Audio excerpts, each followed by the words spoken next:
All right, so welcome to our participants who have joined us this evening. My name is Amy Lutsky. I work here at the Dwight Foster Public Library in Fort Atkinson, Wisconsin.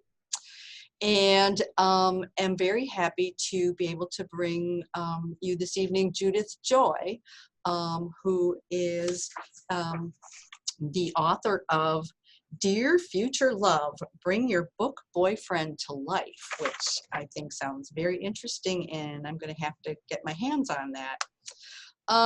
But she's here to talk to us about the benefits of journaling, how we can develop a journaling practice, and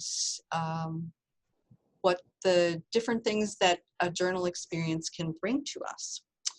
So,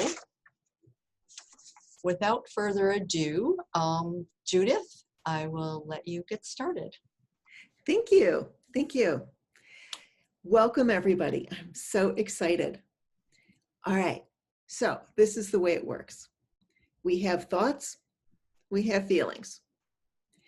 And everybody thinks that the thoughts are what drive us, but it's actually your feelings about those thoughts that drive you.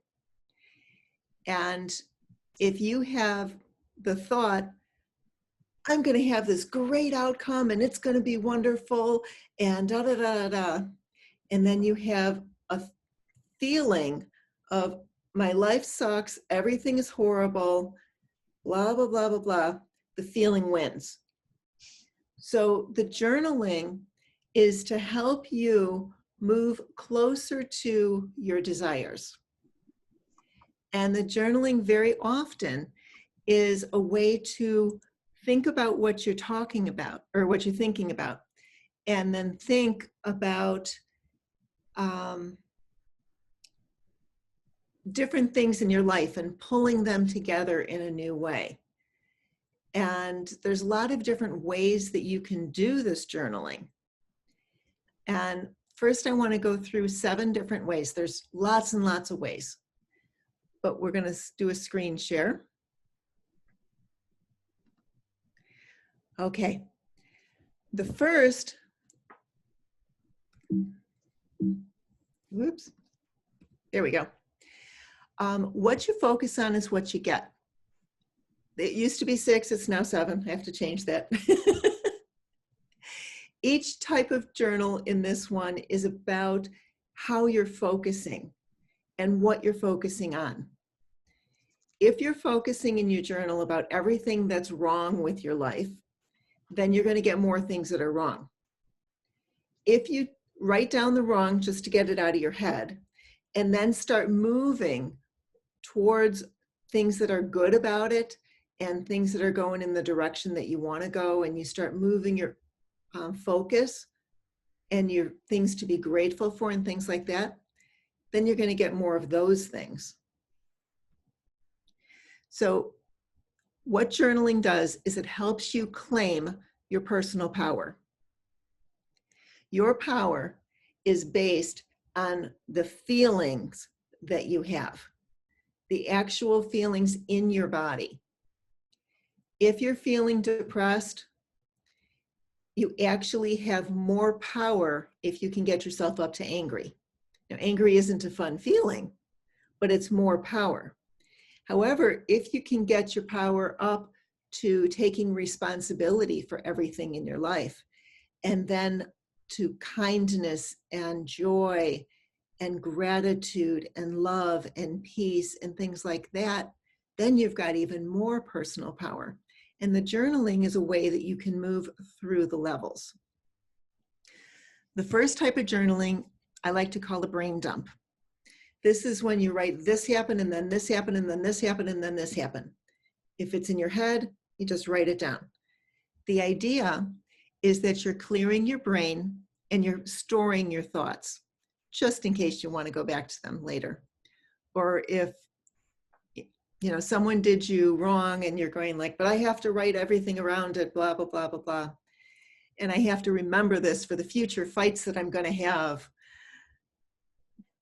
It's a way to just dump your brains, because if you don't dump it, you're going to keep thinking it and thinking it and thinking it. And every thought has a feeling. So you think it, you feel it, you think it, you feel it, you think it, you feel it. But if you can dump it, then you're feeling great. The second is the heart dump. This is where I feel. You've moved from just the head to the heart. I feel. I'm so in love with someone, or I'm in love about. I mean, you could write a whole journal about the Kardashians. I'm so in love with the Kardashians and I love Kris Jenner and she's so marvelous and blah, blah, blah, blah, blah. Or someone's done me wrong. It's very popular when you break up with somebody. But the idea is that you're getting clear on the subject and you're working through your feelings. The third is a gratitude magic. It's called magic because it really is. This is when you focus on things that you are so blessed and thankful for. And the more you focus on it, you start with your brain, oh, I'm grateful. Okay, that's not a whole lot of energy into it. But what it does is it's bringing awareness to what's working in your life. So let's take this glass. This is a glass and it has water in it. Okay, I'm thankful for the water because I'm thirsty. And I'm thankful for clean water. And then people generally peter out. But if you can go, I am grateful for the pump that was designed to bring the water up to the condo so that I could have it on my tap, then wow, that you start feeling more gratitude. And I'm grateful for whoever invented indoor plumbing that allowed all of this to happen. And I'm grateful for whoever designed this glass and all of the people that go into making something so that I can have it at my disposal in my home. And I'm grateful for the store that had it so I could go get it. And it just branches out in all different directions. What you're doing is you're bringing awareness to what is working in your life. And the more things that you are grateful for, the better you will feel. Now, my daughter, when she was younger, was sent away to a special school because of depression and anxiety. And when she was about 20, 21, she came to me and she said, this stuff isn't working. Teach me what you do. And I do energy healing and consciousness transformation. So the first thing I taught her was gratitude. And she would spend a half hour a night doing gratitude. And if she didn't feel well, she would spend an hour a night. She is now one of the happiest people that I know. So this stuff really, really works. And if you're ever feeling down, just start writing what you're grateful for. And there's a really good book called The Magic by Rhonda Byrne. And I went through her program this summer. It's 28 days. And it's a very good program just based on gratitude and how to write it down. It gives you a focus. So that's good.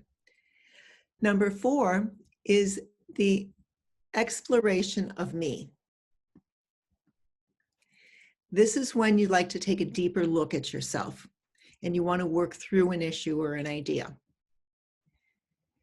You know, if you're, let's see, if you want to write a book, say, and you're going, oh, but I can't write a book. Oh, I don't know anything. Well, let me write some of my history down and let me talk about what it is that I do know. And what is it that people might be interested in? And you just start exploring the different parts of you and what lights you up. And you can ask yourself questions and move through it that way. You can just write stream of consciousness. The whole thing's all up to you. It's your journal. You can do whatever you want. Number 5 is remembering the past. You can choose a photo and write a memory about it. And it's very easy because you have the one photo and it sparks an idea or maybe a story that you remember from your past. And this is especially good if you want to hand out some down through the generations, because so many times people have, older folks have their box of photos, but nobody knows who they are. Nobody knows the people in it or the story behind it, and they just get tossed or they are sold at a flea market. But if you actually take time to write your memories about the photos, then it's very meaningful to your family. And it's a great way to preserve your personal history. Number 6 is Dear Future. This is the one where you're writing from your future. You're writing from your next birthday to this birthday to tell you about how the year went. You're writing from the beginning of next year to tell you how this year is going to go. So, for example, my book, Dear Future Lover, I wrote to my husband as if I already had him. So I already made the assumption that he was in my life. And then I would just write to him on a nightly basis. And it worked really well. In fact, I was so surprised at how it worked.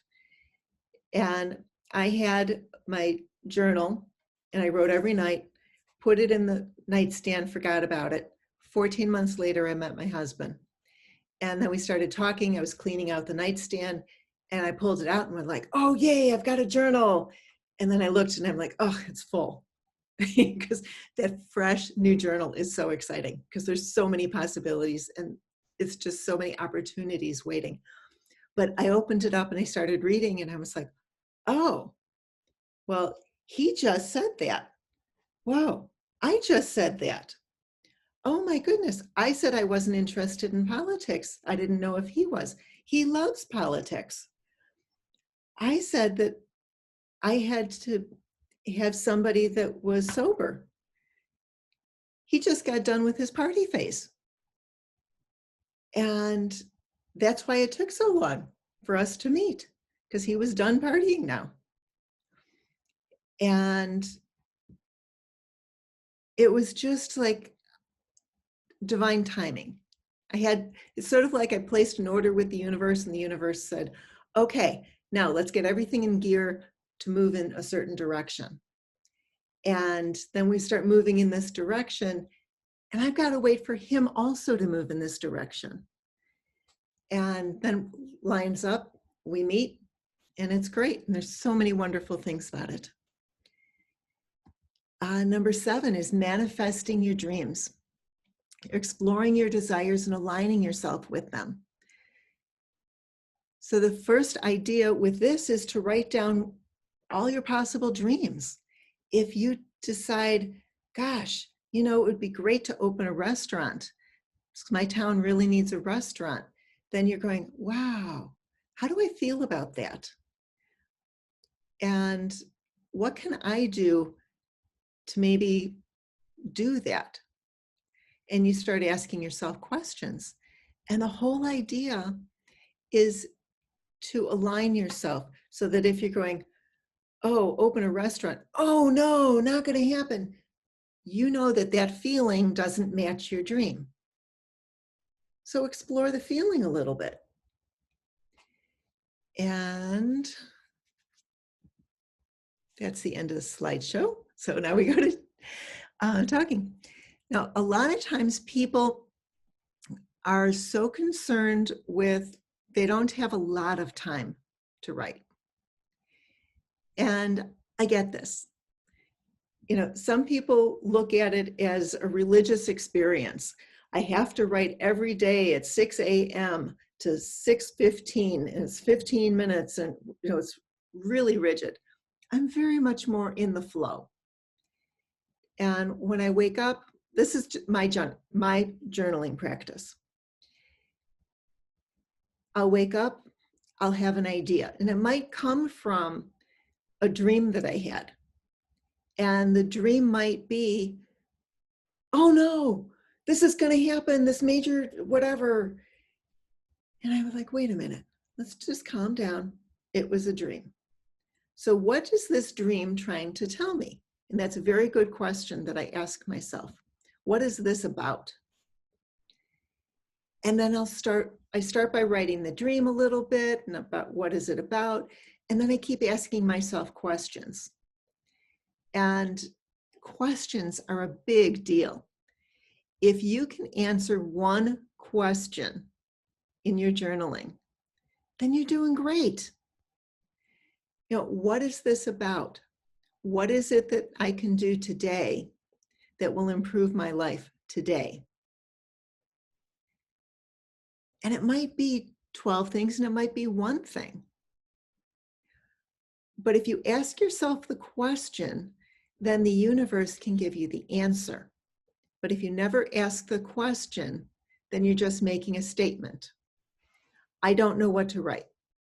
I don't know what to write. I don't know what to write. That's not creating an opening. It might be, if I knew what to write, what might that be? Or if I knew what to write, what would be sort of fun? And it might be to put on a silly hat while you write. I don't know if you've seen Little Women, but in the movie, Jo dresses up when she writes. And that's a fun way to do it. There's lots of other little tips.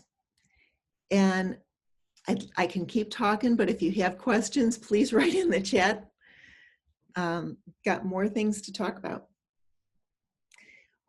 When I talk about your heart stuff, writing is a way to get it out.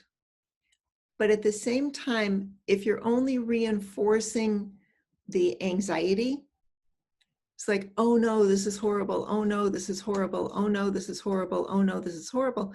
You're actually going to bring more of that, oh no, this is horrible experience into your life. So write down, oh no, this is horrible if you have to. But then write down, what can I do to have a different experience? And then just sort of sit with it a few minutes. You might get an idea instantly. It might take you a moment. You might reach for your coffee cup and have coffee or tea. And just let it flow. My experience is that if I can get the first sentence written, if I can put my butt in the chair and write one sentence, there's a much greater chance that I'll write two sentences. And there's a greater chance that I'll write paragraphs and pages. And whatever you write is great. The whole idea is to move the emotions. Now, if you want to do journaling during the pandemic and you want to record it for your family, then, oh, someone just wrote, now I have with pandemic, I have too much time, but I can't make time to write. What do you suggest? Great question. The too much time, I get it. I really do. This is where, if you can write one sentence and celebrate the one sentence, then that's great. Or possibly create a ritual around it. Take the time to set up a space for your journaling. And it might be a corner of the dining room table. It might be a corner on the couch. It doesn't matter. And put a candle out, get your coffee, take a couple deep breaths. Just think about it. And then pick a pen that you like and a journal that you like, and just sort of scribble. Doesn't have to be any words. You could even write down, I don't know what to write, I don't know what to write, I don't know what to write. But if I did know what to write, maybe it might be about. And you start. Now, if you create a whole ritual around it, then you don't have to sit down and go, now I'm writing. And then expect to be like in the flow right away. But you create the ritual so that your body is preparing for the experience of writing. And it might be that you put on a special sweater. It might be that you curl up with a blanket. It might be that you put some nice music on. There's a whole lot of different things that you can do for a ritual. And it might be that you grab the Doritos before you are writing. Although I really wouldn't recommend the Doritos. They're a little messy with the notebook. But with the pandemic, there are so many topics that you could be writing about. But only write about the things that really make a difference to you. If sitting at home doing nothing is what you love to do, then write about the art of doing nothing. If you're missing the outside world, create an inner world that matches the outside world, and possibly talk to people. Maybe do journaling in a group. You know, it might be a Zoom group, but you're still talking with everybody and you're getting ideas flowing. And then once you get the ideas flowing, then you can write. Maybe you watch a video and then you write your thoughts about the video, and that leads to something in your life. Generally, I find that if I'm watching a video, there's some parallel to something in my life. And you just sort of massage it and you move through it and you keep doing it. And then you complete the process and you say, thank you. And I'm grateful for all of the help that I have received from everybody. So we have another question. Is it important to use pen and paper, or is it just as helpful to journal digitally? Personally, I think that as long as you're writing, you're writing. So that's great. My experience is that what I write in my journal has a different energy and a different flow than what I write when I journal on the computer. When I'm journaling on the computer, I'm a little more concerned with, oh no, there's the red squiggle or whatever that says that I have to look at spelling, or this isn't right, or it's not organized enough, it's not perfect enough, all of that. But when I write by hand, I just write. And it's just more flow to it. Yeah, the writing on the computer, it's more organized. And if I have a great idea that I really want to flesh out, maybe I'll do it on the computer. But I like writing by hand. And by the way, I like writing with big pens, but I have this, which is, it's to grip. And it makes it easier because sometimes, especially as we age, the pens get littler and littler and littler. But this makes it easy to hold the pen. And I look at it as a badge of honor when I get ink all over my hands. Just don't do the laundry while you have the ink on your hands. It might transfer. I've done that before. What other kind of questions do we have? Yes, please. Questions. Come on, people. Judith, I have a question. Okay. Do you have a different journal for the different types of journaling that you do? Or do you just keep a kind kind of a chronological journal, and some days you might be just journaling gratitude, some days you might be journaling dear future, some days. I've tried it both ways. I have tried it having a separate journal for everything. And like when I was going through the magic, I kept a journal just for that because I was focusing on that. But what I find that works for me the best is to have a journal that is a chronological, and whatever I'm writing that day, I write. However, I work with 3 notebooks at a time. The first is my journal. So that's just whatever my thoughts are and my feelings. The next is mentors and education. So if I'm talking with somebody and there's like, oh, that's a great idea, and I want to write it down, or if I watch a video and I'm learning from that, I'll write it down, take notes in that journal. And then the next is a working journal. And this is also chronological. They're all actually chronological, but the working journal is, I have a meeting and these are all the notes from the meeting. And then I have a meeting and these are the notes from the meeting, things like that. Do you start with an affirmation and then ask questions about it?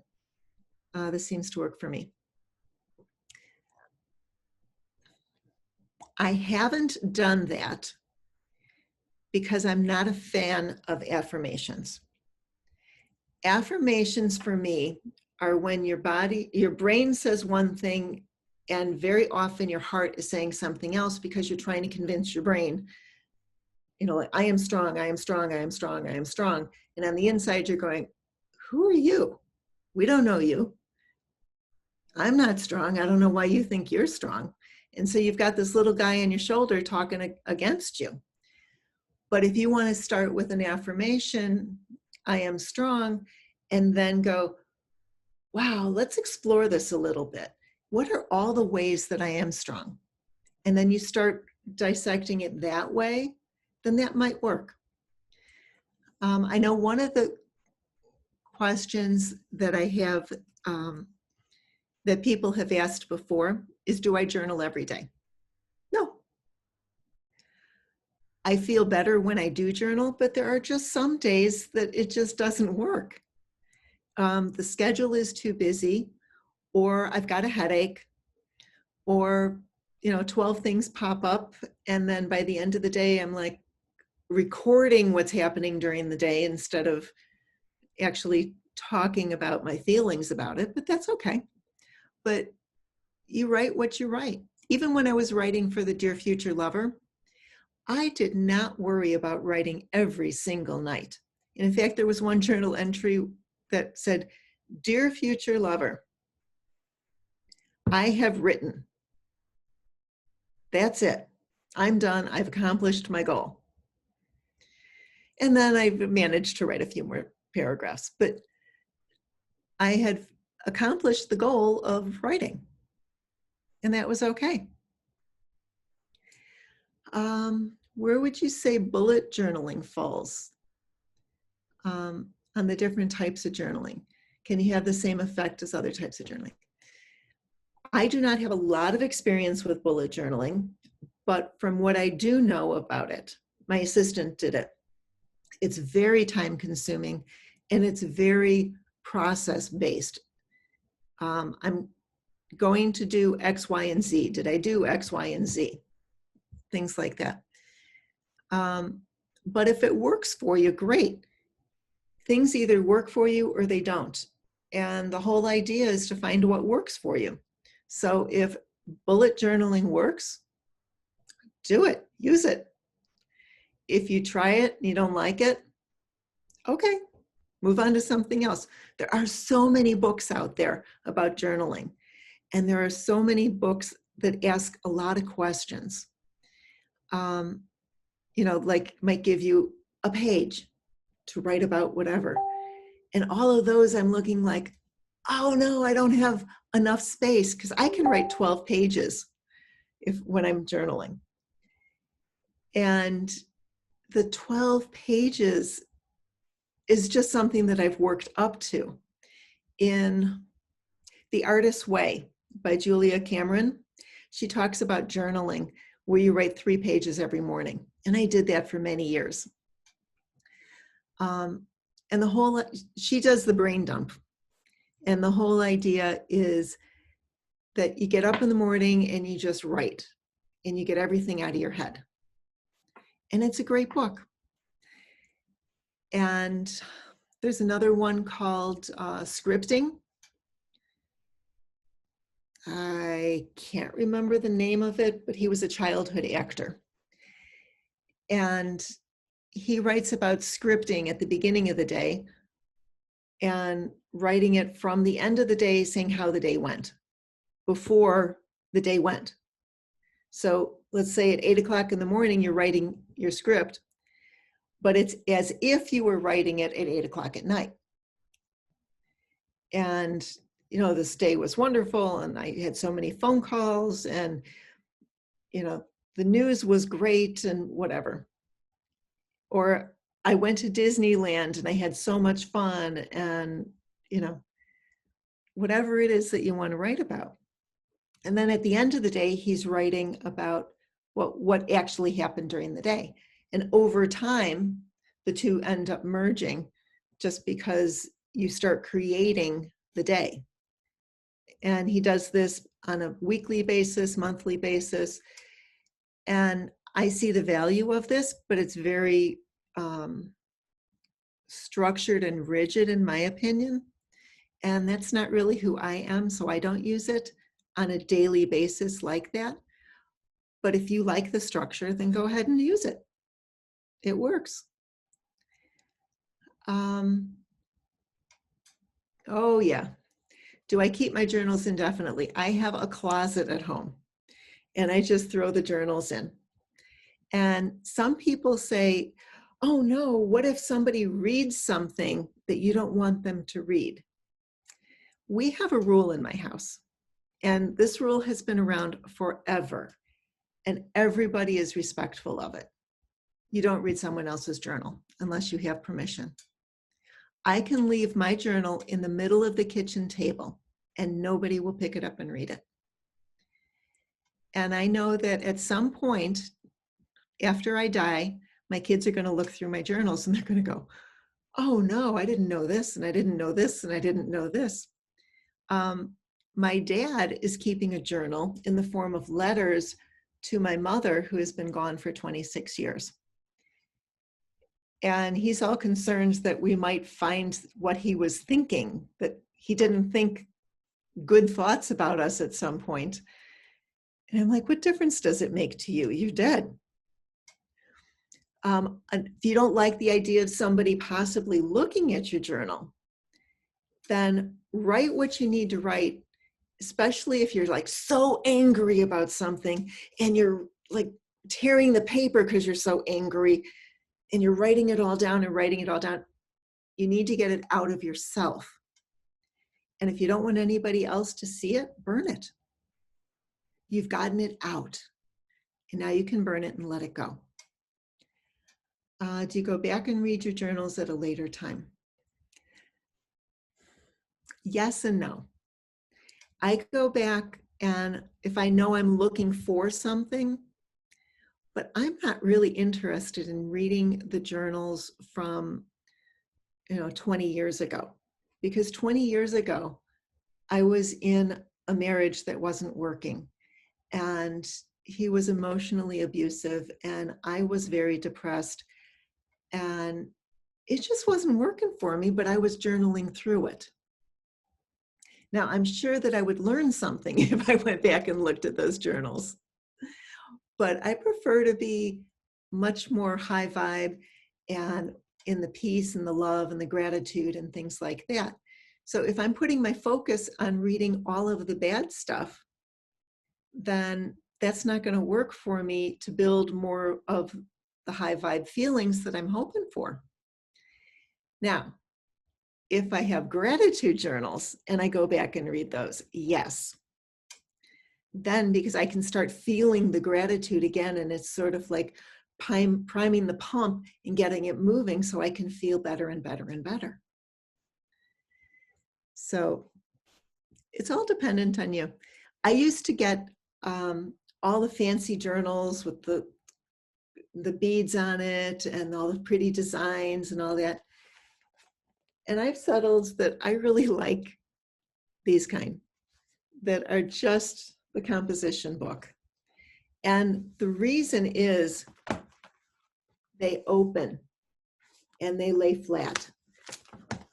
I found that with so many of the stiffer journals that are actually like have a stiff spine or have the spirals in it, that they don't quite lay flat, or that my arm has to move around it, or it just didn't work.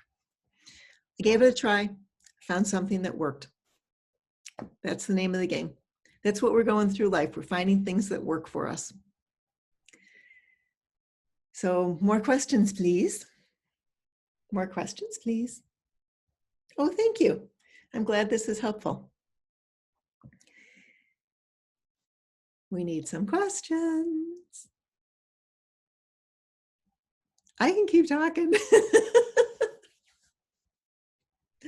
Okay. Here, we're going to do an energy exercise. You're going to pretend that you have 3 magic doors in front of you.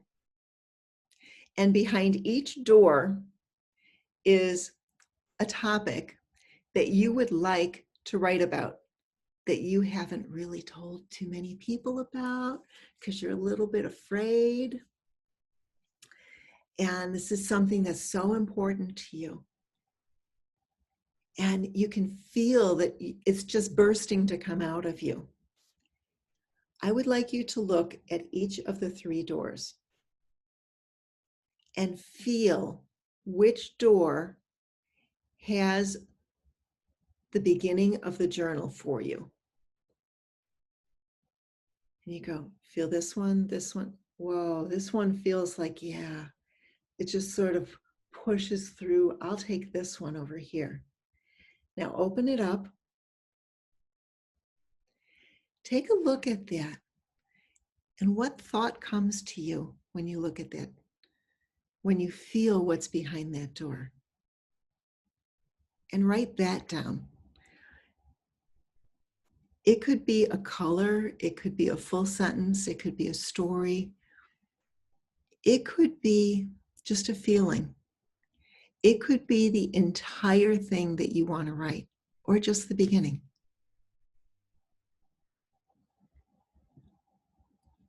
But when you write, share your heart. You're writing to yourself.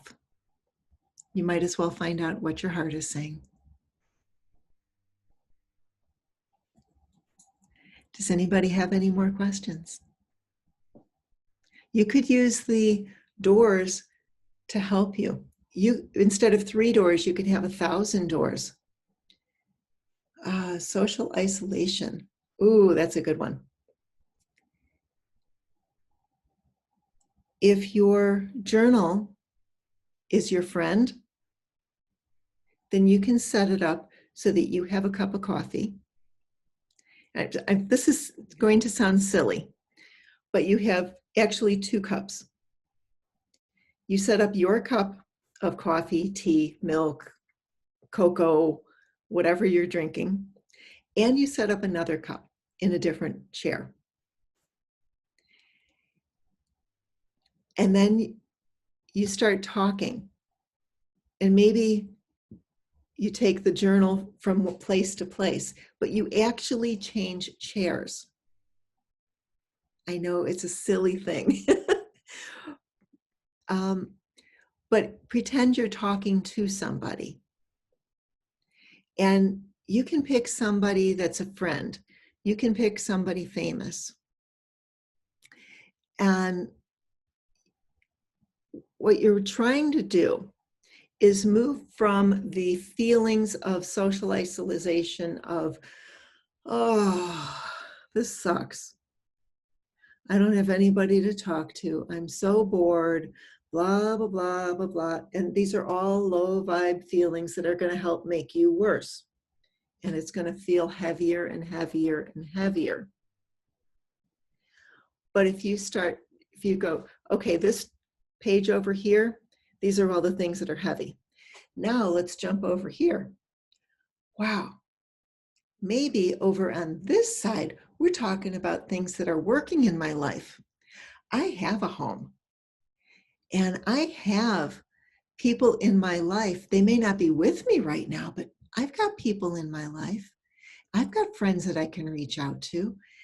And I am grateful that I have a TV. I am grateful that I have books. I am grateful that I have journals and papers and pens and pencils. And if you spend time over here and you're reinforcing all of the negatives and all of the, oh, woe is me stuff, the universe says, oh, you must want more of that. So we're going to give you more of that. But if you go over here and you play the game, you're jumping chairs and you're into the things that are working for you. And it might be that you had the idea to paint your bedroom. And then you're going, ooh, if I paint my bedroom, then it's going to be so much fun. And I can draw a mural on the wall. And maybe we can do flowers all over the place. And what type of flowers would I do? And you start dreaming and creating. And you see possibilities. I guess that's the difference. When you're low vibe, you're not seeing the possibilities and you're not seeing the opportunities. When you're high vibe, and it's a vibration that feels like it's possible and there's hope. So what we're trying to do with the journaling is to pull you from no hope to hope. And the only way to do that is to focus on things that will bring you hope. You might want to, let's see, for isolation, you might want to read a book and then write to the character or write to the author and get some things going. I saw something in Reader's Digest where an 11-year-old girl wrote a thank you letter to her postman, and he showed it to his boss, and now she's ending up writing tons of letters and decorating them, by the way, with little pictures and stuff, to lots of different postal workers. And she's not lonely. She is busy and she's having fun and she's sharing her life and she's being vulnerable and sharing everything about her. And she's focusing on the possibilities. And if you focus on the possibilities and you focus on what is hopeful, then you're going to have more of those things show up in your life. With social isolation, then our world tends to get smaller and smaller and smaller. And it's like, nah, nah, nah, nah, nah, nah, nah. Yeah. So use the journaling to help pull you out of that and move in a direction of where you would like to go. Set the intention that you're going to feel good. Set the intention that somehow, some way, today it's going to be good. And then start looking for all the little things in your life that are good. Maybe you have a washing machine where you live and you don't have to go out to a laundromat. That's something that works in your favor. That's something that's good. Write it down. Start noticing all the good things. And when you write about them, then you're going to start feeling better. So I hope that answered your question. The social part of it I have found so much on Zoom and so many meetings and talking to different people. And it's not journaling per se, but it's just reaching out. But here's the thing, be careful who you reach out to. If you're reaching out to people who are woe is me and the world is coming to an end, then you're focusing on that, and that's what you get more of. If you're reaching out to people who can see the possibilities and there's hope and there's opportunities, then you're going to have more of that in your life. Now, one of the things that I've done is I've started a writing club with my granddaughter, and she's 7. So once a week, we just get on Zoom and I'm teaching her about writing. And, some of the time, she's singing, she's telling me what she's doing at school and, dancing, showing me her latest outfit, whatever it is.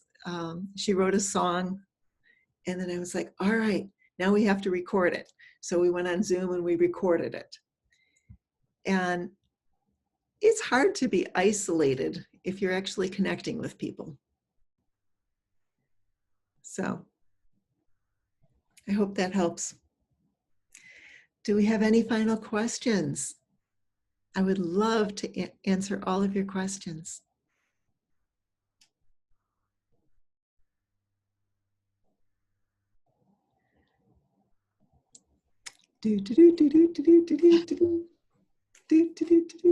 I can dance with my journal. Judith, I just have to say, I love the idea about writing to characters in a book. Being a librarian, I read a lot, and sometimes after I finish a book, I find I'm like missing the characters. Yes. You've spent a lot of time with them. You've been with them through good and bad and watched them grow up or whatever. And so, yeah, that's a very intriguing idea, to try to carry on a conversation with them or interact with them in that way. So I love that idea. I'm reading a book right now, and it's a romance, and the male in the partner had cancer as a kid, and he's thinking, oh no, it's going to come back, it's going to come back, there's a 20% chance it's going to come back, I'm going to be in that 20%, blah blah blah blah blah blah blah. And I want to write to him and go, hello you got 80% of your life you're giving up because of a 20% that might happen. Right. And you can't have worst case scenario feelings and best case scenario results. It doesn't work that way.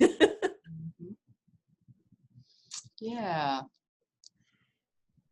Yeah, these were some awesome ideas. I'm very excited about this, and hopefully going to do a little better job of my journaling thing, be a little more consistent. Well, the consistency is only what works for you. Right. Consistent can be once a week. It doesn't have to be every day, and it doesn't have to be for an hour a day. Yeah. You were talking before we started that you keep a journal about the weather and the gardening and stuff like that. But I wonder what insights you've received because you did this. I kind of did it because of noticing climate change, and I wanted to actually write down what was literally happening, what I was seeing, when the river froze and when it thawed, and then be able to look at that and go, yeah, it's changing, it's different. So you're writing just your own Richard's Almanac. Yeah. Well, I'm not willing to predict the future yet, but looking at how it's going, yeah, I just thought you know, it's maybe a good thing to pay attention to that, because you say, oh, you know, it's never been this warm in November. And you're like, oh, well, actually 4 years ago we had this weather or whatever. So that was the impetus there. Yeah, but I bet you've got insights, because as you see the weather change, it's got to have an effect on your life. Mm-hmm. So write those in there also. Mm-hmm. Yeah. Well, thank you so much. Thank you. Thank you, everybody who attended our program. Yeah, so we will do this again tomorrow at noon, Judith. Okay. So anybody that wants to have a repeat tomorrow, we're doing another here. Wonderful. Thanks, everyone. Have a good rest of your evening. Thank you. Thanks, Have Judith. fun writing. Good night. Good night.